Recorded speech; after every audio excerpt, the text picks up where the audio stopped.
A bill that would make it easier for everyone in California to go solar is now on Governor Gavin Newsom's desk. News 8's Chris Groh joining us live here in studio to explain how this would work.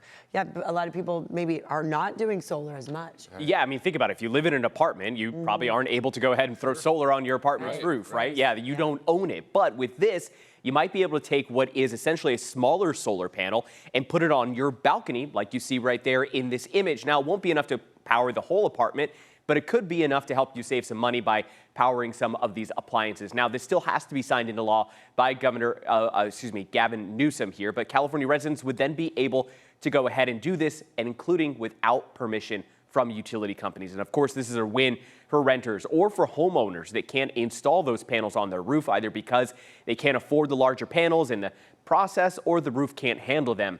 Currently, under state law, you have to register your solar panels with the local utility company. There's an approval process, and when it's all said and done, it could cost you hundreds, if not more.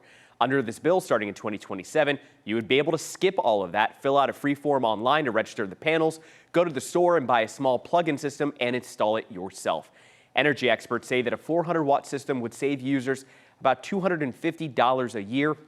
However, it isn't super efficient just yet. It would take about 3 years to break even, but the hope is that this will create more demand, thus more supply, and then those costs should go down. That's something we saw happen in Europe. We heard from some LA residents as well as a company that is creating these panels. Here's what they had to say.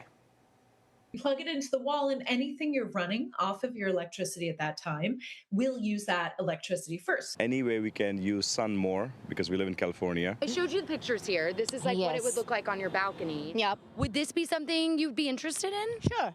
Yeah, definitely. Yeah, and then we heard from State Senator Scott Wiener, who sponsored the bill, who said this, quote, plug-in solar allows renters who usually don't benefit from rooftop solar and homeowners who may not be able to afford rooftop solar upfront costs to plug in a low-cost solar panel and quickly lower their electric bills. He went on to thank his colleagues for helping get this bill passed. The goal is for consumers to be able to do this by mid-next year. Back to you guys.